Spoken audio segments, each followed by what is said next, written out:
ठरलं तर मग या मालिकेच्या आजच्या भागामध्ये सुमन काकू मधुभाऊंना म्हणतात, म्हणजे मधुभाऊ सायली, तुम्हाला भाऊजींच्या अपघाताच्या रात्री सापडली होती का? तर मधुभाऊ म्हणतात की हो, त्याच रात्री सायली मला मंदिरात सापडली होती. तर आता हे ऐकल्यानंतर सर्वांनाच आश्चर्य वाटतं. तर चैतन्य म्हणतो, मग अजून काय पुरावा हवाय? तर आता प्रतिमा उठून उभ्या राहतात आणि म्हणतात, मला कुठल्याच पुराव्यांची गरज नाहीये, मला या व्यतिरिक्त कुठलाच पुरावा नको आहे, मला पुराव्यांची आवश्यकता नाही, असं म्हणत प्रतिमाहत्या पुढे येतात आणि सायलीकडे पाहत म्हणतात, मला माझं मन अगोदरपासूनच सांगत होतं की सायली, तूच माझी मुलगी आहेस. आता प्रतिमा हत्यांच्या अश्रू अनावर होतात. त्या सायलीच्या गाल्यावरून मायेनेच हात फिरवतात, तिला जवळ घेतात आणि खूप खूप रडत असतात. आणि त्यावेळी सायलीने, प्रतिमा, त्यांना पहिली आई अशी हाक मारलेली असते. आई असं म्हणतातच सायलीसुद्धा खूप रडू लागते. दोघेही खूप रडत असतात. मायलेकींची झालेली भेट पाहून प्रत्येकाच्या डोळ्यात अश्रू असतात. प्रतिमा आत्या म्हणतात, माझं बाळ माझी तन्वी, माझं बाळ माझी तन्वी, असं म्हणत त्या खूप रडत असतात. कित्येक वर्षानंतर त्यांना त्यांची तन्वी सापडलेली असते आणि आपल्या मुलीची भेट म्हणजे प्रतिमांसाठी आजचा दिवस अविस्मरणीय असतो. त्यांना काय करावं काही सुचत नसतं. ते तिच्या गालावर पप्पी घेतात, मायेनेच तिला जवळ घेतात, गोंजाळतात आणि हे सगळं दृश्य पाहून प्रत्येकाचे डोळे पाणावलेले असतात. 25 वर्षानंतर त्यांना त्यांची मुलगी सापडलेली असते. प्रतिमा हत्या म्हणतात, माझी मुलगी, माझं बाळ, माझी तन्वी मला सापडली आहे सायली. मला खात्री आहे, माझं मन मला जे सांगत होतं तेच खरं ठरलं की तूच माझी मुलगी आहेस. आता अस्मिता म्हणू लागते, खरंच म्हणजे तुम्हा दोघांमध्ये असणार हे साम्य म्हणजे योगायोग नव्हता. तर विमलताई म्हणतात, खरं आहे, आईला झाकायचं आणि लेकीला काढायचं अशी आहे या दोन्ही मायलेखींची जोडी, असं म्हणत सर्वच जण त्यांच्याकडे पाहू लागतात. तर रविराज सर म्हणतात, पण अर्जुन, हे जर यावेळी खोट ठरलं तर मी ते सहन नाही करू शकत रे. अर्जुन, या सगळ्यात माझा जीव जाईल रे. तर आता रविराज सरांना राकेश म्हणतो, काका, हे सगळं काही खोटच आहे. अरे, या गोष्टीवर विश्वास ठेवू नकोस. तू सांग मला, या सगळ्याचा काय पुरावा आहे? अरे, ते गाठोड आणि एवढंच काय, तर तिच्या हातात मिळालेलं ते खेळणं आणि ते चित्र, हे काय पुरावे आहेत का? आणि हे मधुभाऊ, त्यांना 25 वर्षापूर्वीच अगदी व्यवस्थित आठवू शकतं का? आठवत असेल का? यावर आपण कसा विश्वास ठेवायचा नाही? काका, मला नाही वाटत की हे सगळं काही खरं आहे. खरं तर या सगळ्यासाठी भक्कम पुराव्याची गरज आहे. त्यामुळे या गोष्टीवर माझा तरी विश्वास नाही. ही गोष्ट खरी असूच शकत नाही. आणि अर्जुन, एक वकील ज्यावेळी दुसऱ्या वकिलाशी बोलत असतो ना, त्यावेळी पुराव्यांची गरज असते. तर आता हे सगळं ऐकल्यानंतर कल्पनाताई राकेशला म्हणतात, राकेश, अरे, प्रत्येक गोष्टीसाठी पुराव्याचीच गरज असते असं नाही. आणि या सगळ्यात पुराव्यांपेक्षाही आमच्या सायली आणि अर्जुनवर पूर्ण विश्वास आहे. तर राकेश म्हणतो, पण काही झालं तरी मी पुराव्यांशिवाय या गोष्टीवर विश्वास ठेवणार नाही. मी सुद्धा एक वकील आहे, त्यामुळे मला पुरावा हवा. तर अर्जुन म्हणतो, हो, मी खरं तर विसरूनच गेलो होतो की तू सुद्धा वकील आहेस. पण काळजी करू नकोस, माझ्याकडे पुरावा आहे. आणि माझ्याकडे असा पुरावा आहे ना की ज्या पुराव्याला कोर्ट सुद्धा नाकारू शकत नाही. कोर्टाला सुद्धा या सगळ्यावर विश्वास ठेवावा लागेल. तर रविराज सर म्हणतात, हो अर्जुन, मला खरंच एक असा पुरावा दाखव की माझ्या मनात कधीही शंका येणार नाही. मी कधीच या सगळ्यावर अविश्वास ठेवणार नाही. मला खात्री पटेल की हो, हे सगळं काही खरं आहे. अर्जुन म्हणतो, हो सीनियर, मी दाखवणार पुरावा, असं म्हणत आता अर्जुन आता सर्वांना फाईल दाखवत, तो पुरावा दाखवत म्हणतो, प्रिया तन्वी नाही हे सिद्ध करण्यासाठी आम्ही प्रियाची DNA टेस्ट केली होती आणि त्यावेळी प्रतिमाहत्यांचं सॅम्पल लॅबमध्ये दिलं होतं. त्याच सॅम्पलच्या आधारे आम्ही सायलीची सुद्धा DNA टेस्ट केली आणि प्रतिमाहत्या आणि सायली या दोघांचेही सॅम्पल मॅच होते. त्या दोघांचीही DNA मॅच झाली आहे. आता हे एकूण सर्वजण खुश होतात. तर अर्जुन पुढे म्हणतो, एवढंच नाही तर प्रियाने तन्वीच म्हणून जे सॅम्पल दिलं होतं ते सॅम्पल आणि सायलीच सॅम्पल ही दोन्ही सॅम्पल मॅच झाली आहेत. म्हणजे प्रियाने तन्वीच म्हणून जे सॅम्पल दिलं होतं ते सायलीचंच होतं. सिनियर हे घे रिपोर्ट असं म्हणत आता अर्जुन रविराज सरांच्या हातात फाईल देतो. रविराज सर संपूर्ण रिपोर्ट चेक करतात आणि त्यानंतर मात्र रविराज सरांच्याही डोळ्यात अश्रू असतात. त्यांनाही प्रत्येक प्रसंग आठवत असतो. सायली आणि रविराज सरांची देवी देवी आईच्या मंदिरात झालेली पहिली भेट आणि नकळतच सायलीच्या डोक्यावर आशीर्वादाचा ठेवलेला तो हात. एवढंच काय तर सायलीने त्यांचा हात हातात घेत त्यांना देवी आईच्या दर्शनासाठी मंदिरात घेऊन जाणं, या सगळ्या गोष्टी म्हणजे योगायोग नव्हता, तर तिथे झालेली बाप आणि लेखीची ती पहिली भेट होती. तर त्यानंतर रविराज सर सायलीला म्हणालेले असतात, सायली मला फक्त आता एकच मुलगी आहे आणि ती म्हणजे तू, असं म्हणत तिला मायेने जवळ घेतलेलं असतं आणि तिला मुलगी मानलेलं असतं. पण जिला आपण मुलगी मानली तीच आपली खरी मुलगी आहे हे कळाल्यानंतर रविराज सर सायलीला तन्वी अशी हाक मारतात आणि म्हणतात, तन्वी तू माझी तन्वी आहेस. आता मात्र रविराज सर उठून उभे राहतात. प्रतापराव रिपोर्ट पाहतात, तेही उठून उभे राहतात.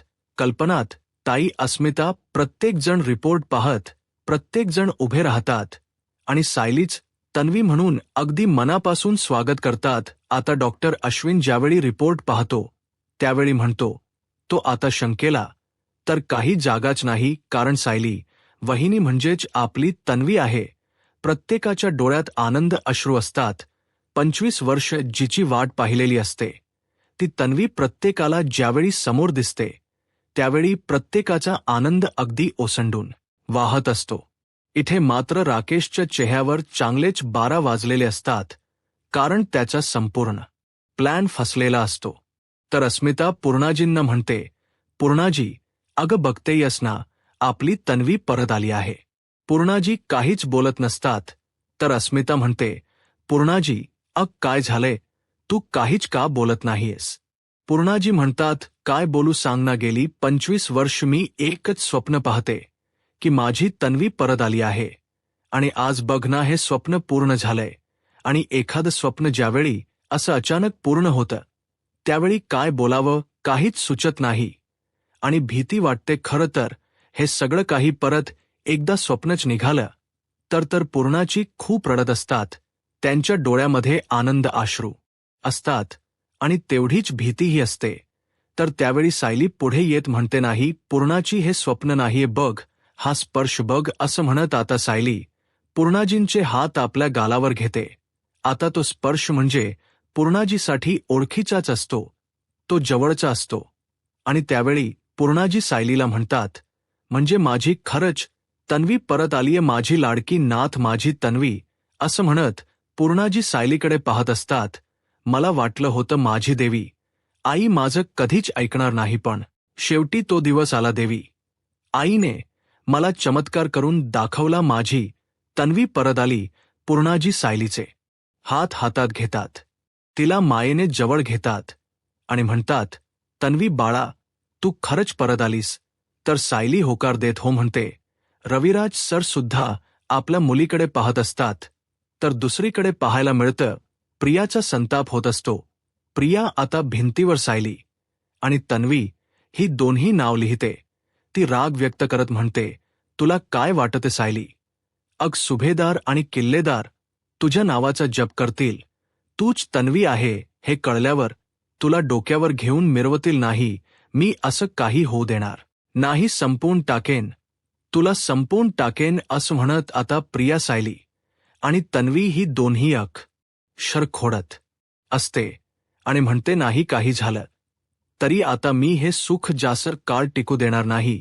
सुभेदार आणि किल्लेदार तुझ्यासाठी फक्त तडफडत राहतील.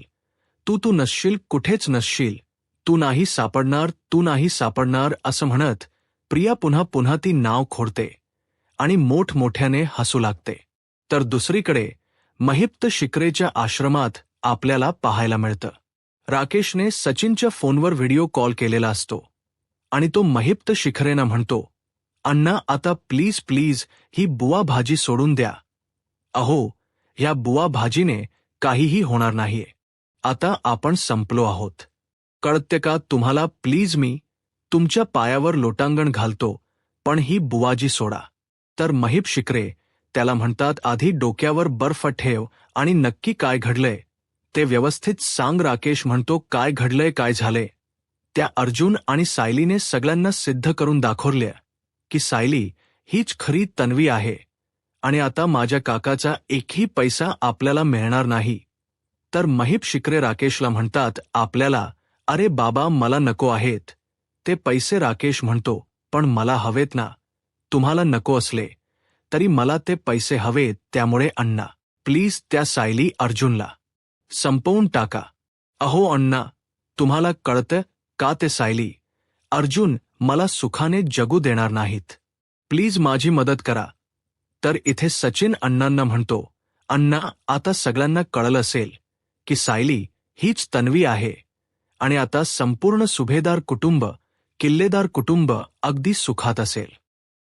अण्णा मी तर तुम्हाला आधीच सांगितलं होतं स्मिता, किंवा सुभेदार कोणतेही कोणाच्याही चेहऱ्यावर मला हसू बघायचं नाहीये. मला त्यांना सुखात पाहायचं नाहीये. मला त्यांना कायम दुःखात ठेवायचं आहे, कायम तडफडताना पाहायचं आहे. अण्णा हो, तुम्हीच एक आहात की जे त्यांना बर्बाद करू शकता, त्यांना उद्ध्वस्त करू शकता, त्यांचे अस्तित्व संपवू शकता. तर महिप शिके त्यांना म्हणतात, अरे बाबांनो, आता दुसऱ्यांना संपवणं, त्यांचं आयुष्य उद्ध्वस्त करणं ही भाषा नका करू रे. या सगळ्याने काय होणार आहे? उलट आपण दुसऱ्यात चांगलं केलं पाहिजे, दुसऱ्याचा चांगला विचार केला पाहिजे, तर आपलं चांगलं होतं, आपलं आयुष्य चांगलं होईल. अरे आतापर्यंत ज्या सायलीने सगळ्यांना आपलंच केलं, त्या सायलीने सगळ्या गोष्टी चांगल्याच केल्यात, खूप सगळ्यांचं चांगलं केलं आणि म्हणूनच तिच्या आयुष्यातही आता चांगलंच घडतंय. तिला तिचं नाव मिळालं, तिची ओळख मिळाली. ती खरंच खूप पुण्यवान आहे आणि ती भाग्यवान आहे आणि म्हणून तिला तिची ओळख मिळाली. देव तिचं चांगलंच करू असं म्हणत आता महिप्त शिकरेनीच सायलीच भलवावं यासाठी देवाकडे प्रार्थनाच काय, तर सायलीला आशीर्वादही दिलेले असतात. हे पाहून मात्र सचिन आणि राकेशला धक्काच बसतो. तर राकेश आता महिप्त शिखरेवर चिडतो आणि म्हणू लागतो, हेच म्हणतोय मी अण्णा, तुमचा हा टिट्यूड आहे ना, तो टिट्यूड बदला. अण्णा तुम्ही विसरलात का की याच सायद आणि अर्जुनमुळे तुम्ही जेलमध्ये गेला होता, तुमची बदनामी झाली होती, त्या दोघांनी तुमची वाट लावली होती, तुमचं अस्तित्व संपवलं होतं. तर महिप शिकरी म्हणतात, अरे बाबा जेलात गेलो म्हणूनच तर मी सुधारलोय. अरे मला साक्षात्कार झाला ना आणि म्हणूनच हा माझ्यात बदल घडला आहे. अरे तिच्यामुळेच तर माझ्यात सुधारणा झाली आहे. माणुसकी म्हणजे काय असतं हे मला कळालं. खरं सांगू का, एका अर्थाने बरंच झालं ना. आता मात्र राकेशला काय बोलावं काहीच कळत नाही. राकेश महिप्त शिगरेनं म्हणतो, खरंच तुमच्याशी बोलणं म्हणजे दगडावर डोक आपटणं. पण एक गोष्ट लक्षात ठेवा, त्या सायली अर्जुनने माझ्या बापांना जेलमध्ये टाकलंय हे मी विसरू शकत नाही. ती सायली सुभेदार आणि किल्लेदार या दोघांच्याही प्रॉपर्टीवर मजा करणार नाही हे मी बघू शकत नाही. आता महिप्त शिकरे राकेशला काही समजावणार तर राकेश रागानेच फोन कट करतो. तर महिप शिकरे म्हणतात, बहुगुणी बाबा, या लेकराकडे लक्ष ठेवा, याला चांगल्या मार्गाने जाण्याची सुबुद्धी द्या. आता मात्र सचिनलाही काहीच बोलता येत नाही. सचिनलाही अण्णांचा खूप राग आलेला असतो. तो काही न बोलता रागानेच तिथून निघून जातो. आता सचिन बाजूला येतो, राकेशला फोन करतो आणि म्हणतो, राकेश मी तुला या अगोदर सुद्धा सांगितलं होतं की अण्णाशी बोलायला जाऊ नको, त्यांना समजावण्याचा प्रयत्न करू नकोस, कारण ते या आधीही जे बोलत होते तेच आपल्याला ते सांगणार आहेत की तुम्ही चांगल्या मार्गाने ज्या वाईट मार्गाने विचार करू नका, वाईट मार्ग अवलंबू नका, हेच तत्वज्ञान सांगणार आहेत. ते तर आता राकेश म्हणतो, हो हे सगळं मान्य आहे अरे पण एक गोष्ट विसरून चालणार नाही की अर्जुन आणि सायलीला संपवायचं काम हे फक्त तेच करू शकतात आणि त्यांच्यासारखं चालणं, त्यांच्यासारखं काम करणं हे आपल्याला जमणार नाही. तर राकेश म्हणतो, पण आता काहीच उपयोग नाही, कारण अण्णांनी त्यांची अक्कल बहुगुणी बाबांच्या चरणावर गहाण ठेवली आहे आणि आता जगाच कल्याण करायच्या मार्गाने ते निघालेत. त्यामुळे आता त्यांचा आपल्याला शून्य उपयोग आहे. तर सचिन राकेशला म्हणतो, नाही राकेश, आपल्याला अण्णांचा उपयोग नक्की होईल. नक्की अण्णा आपल्याला मदत करतील. तर आता राकेश विचारतो, कशी काय? तर सचिन राकेशला म्हणतो, एखाद्याच्या जीवेला रक्ताची चटक लागली तर ती सहजासहजी जात नाही. मग त्याने कितीही पांढरे कपडे घालू देत, त्याच्यातील खरा माणूस एक ना एक दिवस डोकं वर काढतोच. आता सचिन नक्की काय बोलतोय राकेशला काहीच कळत नाही आणि म्हणूनच राकेश सचिनला विचारतो, म्हणजे तुझं म्हणणं काय आहे सचिन? त्यावेळी सचिन म्हणतो, नाही राकेश, तू हे आता विचारू नकोस, पण मी तुला एवढंच सांगू शकतो की सायली आणि अर्जुनला बर्बाद करायचं आपलं स्वप्न पूर्ण होऊ शकतं. तू फक्त आपला हेर म्हणून त्यांच्यावर लक्ष ठेव. त्यांची हालचाल प्रत्येक गोष्ट मला सांग, ज्या बाकी सगळं तू माझ्यावर सोड. तर राकेश म्हणतो, बरं ठीक आहे, कारण राकेशच्या आतून काहीही काम होत नसतं हे सचिननेही बरोबर ओळखलेलं असतं. तर दुसरीकडे सुभेदारांच्या घरी आपल्याला पाहायला मिळतं, पूर्णाजींना ते सर्वक्षण आठवत असतात. नकळतपणे का होई ना, त्यांनी सायरीला तन्वी अशी हाक मारलेली असते आणि म्हणालेलं असतात, तन्वी, तूच माझी तन्वी आहेस, मी माझ्या तन्वीला ओळखणार नाही का? आता मात्र त्यावेळी कोणी काहीच बोललं नव्हतं, पण त्यानंतर पूर्णाजीने सायलीला सांगितलेलं असतं, तन्वी बाळा, तू इथे माझ्या बाजूला बस बरं, आपण दोघांनी एका ताटातच जेवूया. आणि त्यावेळी त्यांनी सायलीला, म्हणजेच त्यांच्या लाडक्या तन्वीला मायेने खासही भरवलेला असतो. तू लहान असताना त्यावेळी सायली अगदी नकळतच ते अंगही म्हणते, एवढंच काय, तर सायलीने ज्या झाडाखाली पूर्णाजींचा चष्मा लपवलेला असतो ती अगदी तिची लहानपणीचीच पद्धत असते. पूर्णाजी म्हणतात, तू लहान असताना सुद्धा ज्या जागी माझा चष्मा लपवून ठेवायचीस ना, आता सुद्धा अगदी तिथेच ठेवलायस. या सर्व गोष्टी ज्यावेळी पूर्णाची आठवतात तर सगळ्या गोष्टी या ख्या ठरलेल्या असतात. त्यावेळी पूर्णाची म्हणतात, मला वाटलं होतं की देवी आई माझं कधीच ऐकणार नाही, पण शेवटी तो दिवस आला. देवी आई, मी माझं ऐकलं, माझी प्रार्थना, माझी हाक तिच्यापर्यंत पोहोचली आणि माझीत नवी परत आली. असं म्हणत मुर्नाजी सायलीला मायेने जवळ घेतात. आता मी डोळे मिटायला तयार. तर आता सायली म्हणते, नाही पूर्णाजी, असं नाही बोलायचं. अगं आता कुठे आपण भेटलोय, अजून आपल्याला खूप गप्पा मारायच्या आहेत. मला तुझ्यासोबत खूप गप्पा मारायच्या आहेत. एवढंच नाही तर तुझ्या मांडीवर डोक टेकून शांत झोपायचं आहे, तुझ्या हातच जेवायचं आहे. असं म्हणत आता सायली अगदी बालपणे ज्याप्रमाणे पूर्णाजी सोबत खेळायची, वावरायची, त्यांच्यासोबत वेळ घालवायची, ते प्रत्येक क्षण तिला पुन्हा एकदा अनुभवायचे असतात. सायली पूर्णाजींना म्हणते, इतकी वर्ष जे जे काही करायचं राहिलं ना, ते सगळं काही मला करायचं आहे. माझं लहानपण मला पुन्हा एकदा अनुभवायचं आहे. पूर्णाची उठून उभ्या राहतात आणि सायली पूर्णाची अशी हाक मारताच पूर्णाची तिला खट्ट मिठी मारतात, मायेने जवळ घेतात. त्यांना त्यांची नवी परत मिळाली, त्यांची लाडकी नात परत मिळाली. हा आनंद त्यांच्या चेहऱ्यावर दिसत असतो आणि डोळे भरून आपल्या नातीकडे पाहत असतात.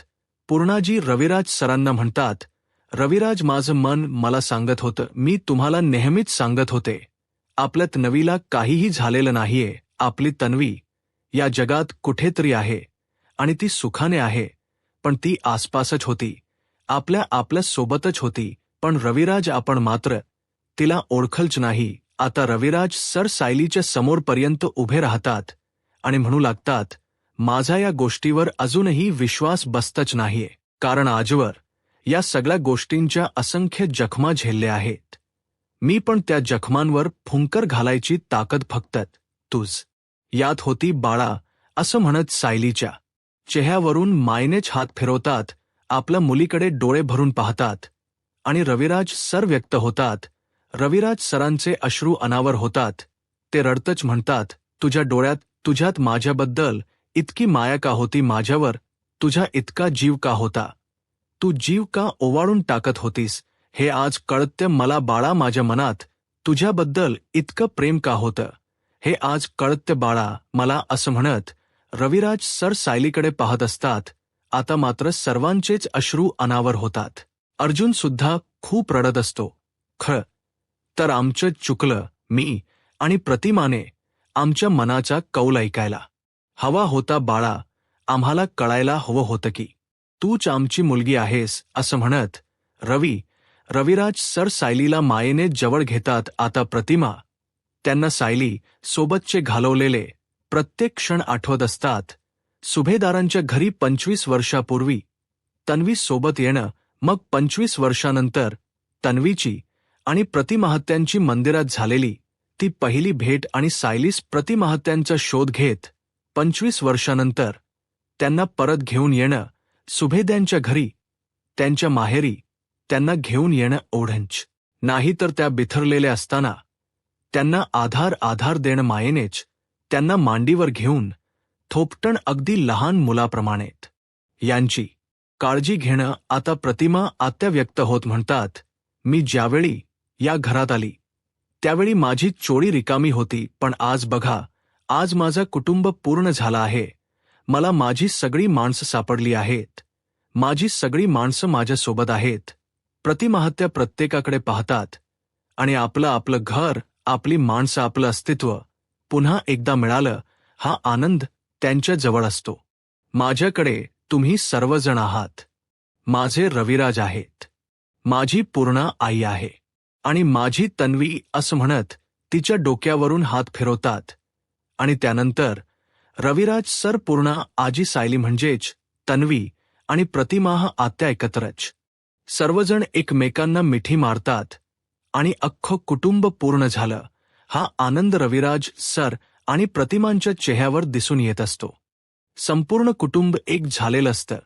तर त्यानंतर आता कल्पनाताई सायलीला मायेनेच आवाज देत म्हणतात, तन्वी ये, असं म्हणून तिला जवळ घेतात, मिठी मारतात. आता अस्मिता, अश्विन सगळेच जण खुश असतात.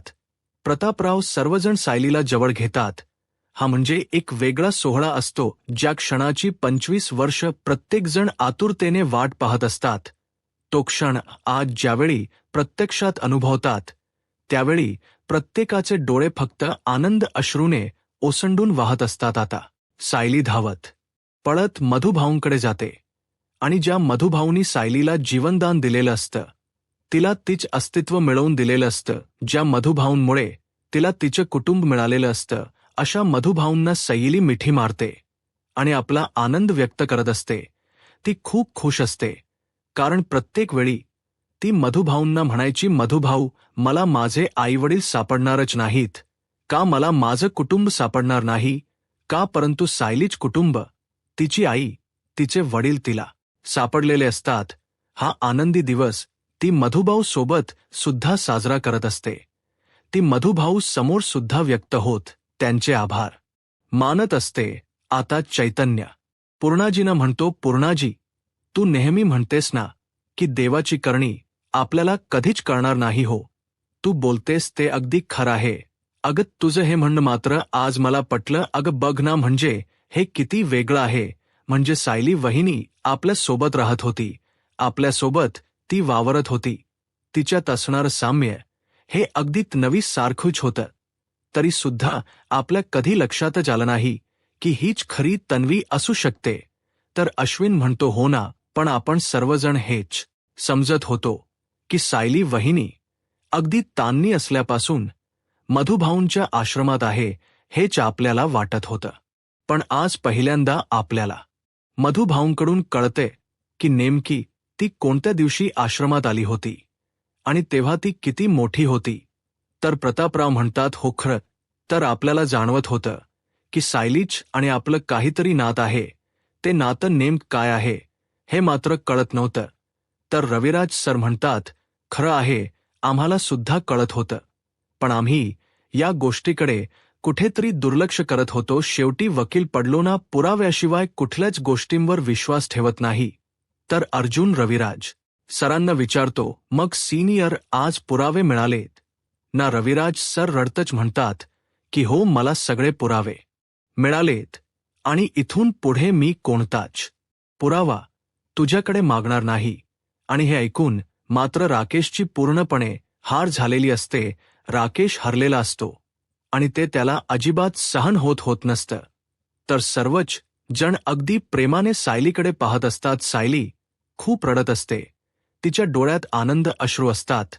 तर येणाऱ्या पुढील भागामध्ये आपल्याला पाहायला मिळतं पूर्णाजी सर्वांना म्हणतात, हा आपल्यासाठी मोठा दिवस आहे, हा आपल्यासाठी मोठा सोहळा आहे आणि हा तन्वी दिवस साजरा व्हायलाच पाहिजे. आता बघा मी तन्वीसाठी काय करते. तर दुसरीकडे सायली देवी आईचे आभार मानत देवी आईला म्हणते, देवी आई, तुझे आभार कसे म्हणू मला काहीच कळत नाही. कारण माझ्या जे हक्काचं होतं ते मला तू मिळवून दिलेस. तू शेवटी चमत्कार घडवलास. तर दुसरीकडे पाहायला मिळतं की आता राकेश इथे प्रियाला भेटण्यासाठी आलेला असतो. तो प्रियाला म्हणतो, आता सगळं काही संपलं आहे, कारण सायलीच तन्वी आहे हे सिद्ध झालंय. अर्जुन आणि सायलीने पुराव्यानिशी ते सिद्ध केले आणि सगळ्यांचा विश्वास बसलाय की सायली हीच तन्वी आहे, तीच रविराज किल्लेदार यांची मुलगी आहे. तर आता प्रिया चिडते आणि म्हणू लागते, नाही, मी हे होऊ देणार नाही, मी तिला संपवून टाकेन, मारून टाकेन. आता कॉन्स्टेबल प्रियाला पकडतात. प्रिया खूप चिडलेली असते आणि म्हणते, नाही, आता मी तिला संपवणार. आता या सगळ्यात देवी आई सायलीच कशा प्रकारे रक्षण करेल आणि खरंच या सगळ्यात सायली यशस्वी ठर करू शकते का आणि पुन्हा एकदा प्रियावर मात करू शकते. यूट्यूब चॅनलला सबस्क्राईब आणि व्हिडिओ लाईक करा. धन्यवाद.